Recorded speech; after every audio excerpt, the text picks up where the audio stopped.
University of Oregon, and this is our presentation on riparian revegetation and soil monitoring for carbon sequestration. Sorry, I don't know how this clicker works. Okay, so to tell you a little bit of what we'll be talking about today, we'll be introducing ourselves, this project, and our community partners. We'll be telling you about the High Banks study site and the methodology we used there. And then finally, we'll be going into our data, our analysis of it, discussing the data as well as next steps. So to introduce ourselves a little further, this climate solutions team is assisting the SPA lab in the collection of data for a multi-year research project. The findings of this project will hopefully reveal what species treatments store the most carbon and are the most successful for a healthy and efficient riparian zone. So we have two primary community partners in this project. First, the SPA lab, or the Soil, Plant, and Atmosphere lab here at the University of Oregon, which focuses primarily on terrestrial restoration. And our second community partner is EWEB, the Eugene Water and Electric Board, which provides services to most of the Eugene and Springfield area, and they own our study site, High Banks. So High Banks is in Springfield, Oregon. It's located along a distributary of the Mackenzie River, and it's divided into 3 phases. This map on the right shows phase 1, 2, and 3. Phase 1 was planted the earliest in 2021, and phase 3 the most recently in 2023. The map to the left here shows how each phase is divided into individual plots. Each of these plots has a different species treatment. So for example, the light blue shows like the only hardwood species were planted in that specific plot. And this bolded black square at the bottom shows where the SPA lab applied a basalt treatment. So to give you a little idea about the soil background of our site, this map here shows the different soil composition by phase. High Banks is mainly mollisols, which have a high organic matter, and soil generally is great at sequestering carbon, primarily organic carbon through photosynthesis and decomposing organic matter, and inorganic carbon through the weathering of silicates. And most of a soil's organic carbon sits in that top 30 centimeters, and we measured the top 20 centimeters with an auger, like you can see here. And I'll pass it off to Olivia. Oh, thank you so much, Cameron. My name is Olivia, and I'll be walking you through our methodology. There's a little picture of me doing some methodology. I'll be going over our plant surveys, lysimeter usage, leaf area index and biomass, and finishing out with some soil sampling. Yeah.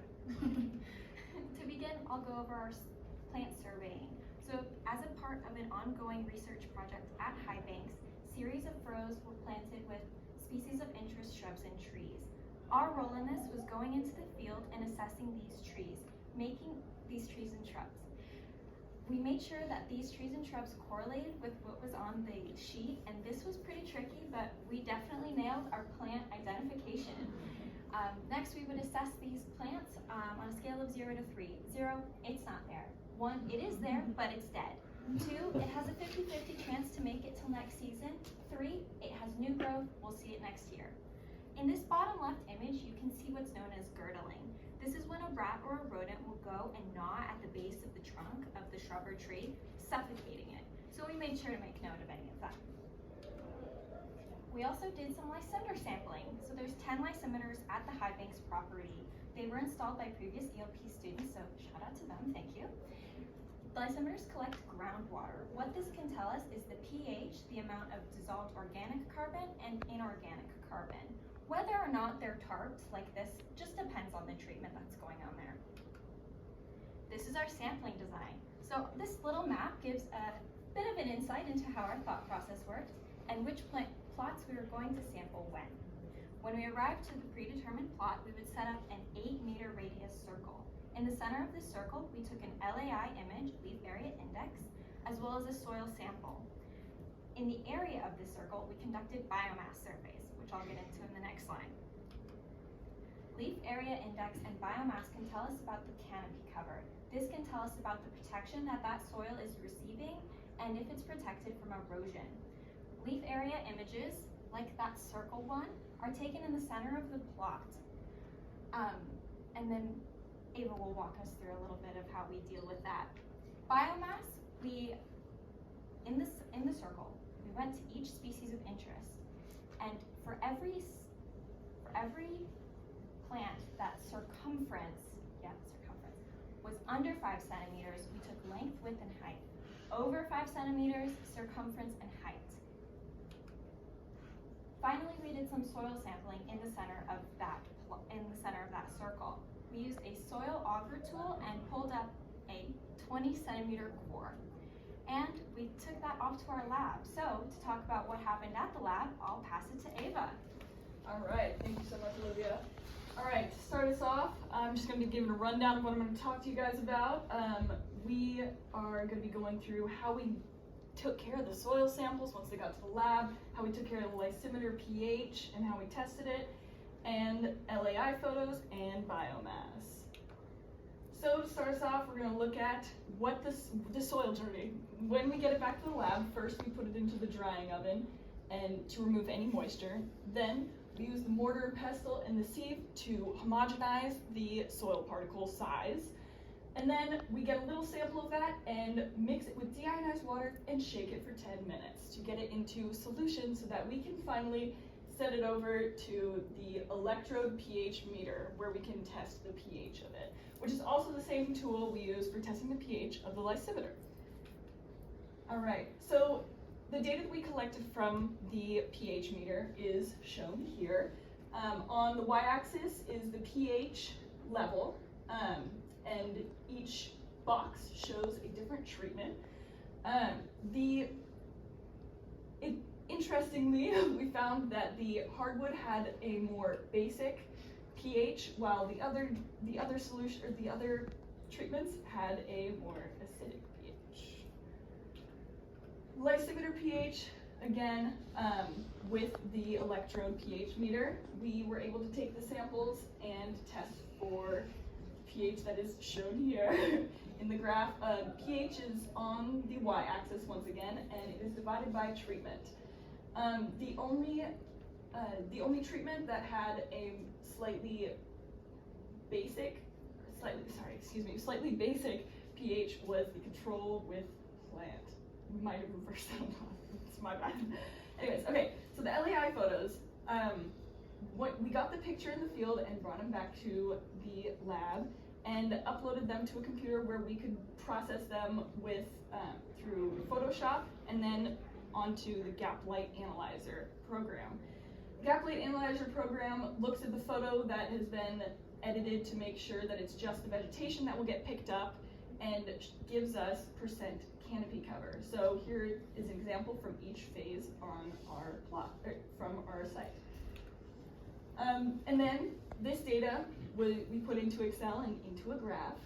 The y-axis shows the percentage of canopy cover, and phase 1 had the highest percent of canopy cover with 22.6%. Phase 3, which is the youngest, had the lowest with 13.8%. And finally, the biomass data was a beast. a lot of data for that. So here's one of our first graphs with it. On the x-axis, we have biomass in grams per meter squared. And then on the y-axis is each plot that we took the biomass data from. The top 3 are from phase 1, and they have pretty high biomass, pretty high in comparison to the other plots. So plot 3 is at the bottom in those last 3 boxes. And now I will pass it off to Laurel to analyze this a little further. All right, I'll be walking us through our discussion and next steps as well as our conclusion. So our soil pH was a little bit different than what we expected, and we think that it's probably because the sites that the basalt were in, which are seen in this red area, just to explain the legend a little bit, so the negative area right here where it's a little bit warmer in color is further away from our water site at our level 0, so we didn't use sea level. So the influence of the soil pH was because of the basalt treatment at the top, and we're assuming that the water and carried the nutrients down to the lower levels of the sites, which is why the soil pH ended up being higher in those lower levels, which we did not expect. So when we analyzed our leaf area index data, we saw pretty much what we predicted, with the older sites having a much higher canopy cover and the younger site having lower canopy cover, which just tells us that the vegetation is growing correctly, right, in a healthy way. And we saw pretty much the same trend in our biomass growth as the older plots had much more vigorous growth. All right, so our next steps in the lab and in the field. For our lysimer data, we're going to be going through and testing dissolved organic carbon and dissolved inorganic carbon with some new tests to compare our lysimer water samples. So with the elemental flash analyzer, we're going to go through and get some more data on the soil carbon and nitrogen percentages, as well as some leaf litter that we collected from our old growth sites and our vegetation samples. So we picked some vegetation samples from phase 2, just based on different treatments from the same species, so that we can try to see what the different treatments have done to their nutrient content. So we are also going to go in and do a little bit more in-depth analysis of our biomass data, since we have just our preliminary data at the moment. So for our analysis next steps, we are going to go in and take all of our data sets and run them through a program called RStudio with different algorithms to give us more information on the data that we have collected so far. We are also going to use our leaf area index photos of old growth areas in our study site, keeping in mind just like the areas around it and what might have affected them, and kind of like think about what that could be like in the future as well. Using the gap light analyzer that we talked about before. We are also going to go through, after we have completed our last field day, and analyze our plant survival sheets and see what our general trends are, and do some further analysis there as well. We would like to thank our ELP coordinator, Peg Goulet, and Emily Huxted, and Holly, and the rest of our Climate Solutions team. Thank you so much for watching.